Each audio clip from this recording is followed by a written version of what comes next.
This news is brought to you by Bhushan Jewellers, Solan.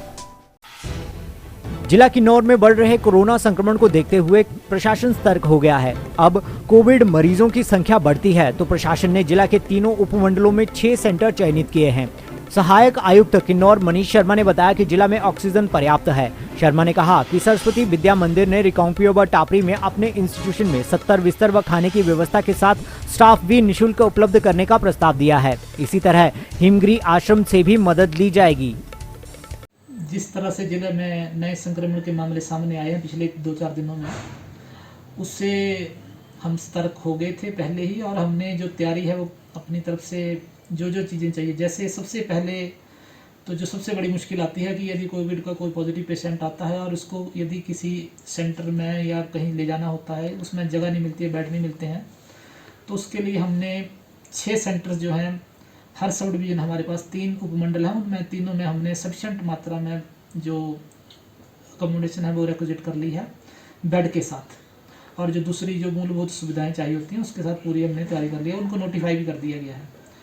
इसके अतिरिक्त यहाँ पे ज़िला में जो हमारे कुछ स्वयंसेवी संस्थाएं हैं या जो इंस्टीट्यूशंस हैं वो भी इस मामले में बढ़ चढ़ कर आगे सामने आए हैं, और मैं आपके माध्यम से उनका धन्यवाद भी करना चाहूँगा। बात करूँगा सरस्वती विद्या मंदिर की, तो रिकांगपिओ में उन्होंने जो उनका इंस्टीट्यूशन है और टापरी में, इसमें लगभग 60 से 70 बेड हैं, और पूरे बेड, किचन और इनका स्टाफ, इन्होंने कहा कि जब भी ज़रूरत पड़ेगी उनमें आप किसी भी तरह के कोविड के मरीज को रख सकते हैं वहाँ पे, और ये खाना वगैरह और सारी सहायता जो है ये निःशुल्क करेंगे उन लोगों की।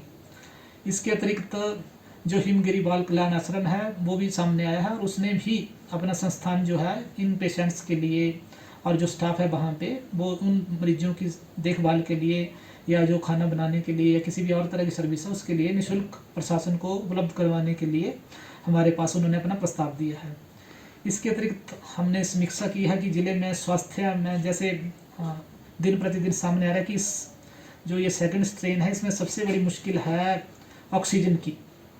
तो ऑक्सीजन के स्टॉक की हमने एक बार प्रिलिमिनरी मीटिंग कर ली है मुख्य चिकित्सा अधिकारी से, और सफिशेंट मात्रा में है अभी, और ये हमने प्लान भी कर लिया है, यदि कोई कमी पड़ती है तो हमने स्टेट को रिक्वायरमेंट वर्कआउट कर ली है।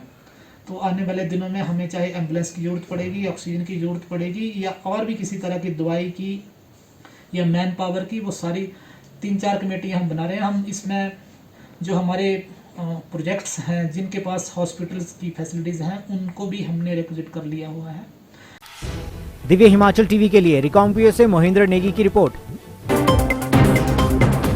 पारंपरिक व आधुनिक आभूषणों को लेकर प्रदेश में ब्रांड बन चुका भूषण ज्वेलर्स सोलन अपने ग्राहकों के लिए विस्तृत रेंज उपलब्ध करवा रहा है। भूषण समूह लगातार 50 वर्षों से विभिन्न क्षेत्रों में अपनी सेवाएं दे रहा है, और मात्र 5 वर्षों में ही आभूषणों की दुनिया में अपनी पहचान कायम कर चुका यह शोरूम अपने बेहतरीन डिजाइन के लिए ग्राहकों की पहली पसंद बन गया है।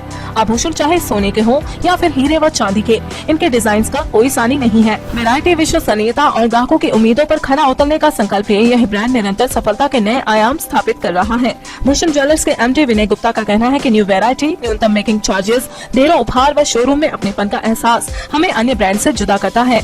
इसी वजह से आज हम ग्राहकों के दिलों पर राज कर रहे हैं। तो अगर आप भी आभूषण खरीदना चाहते हैं तो चले आइए आज ही भूषण ज्वेलर्स सोलन।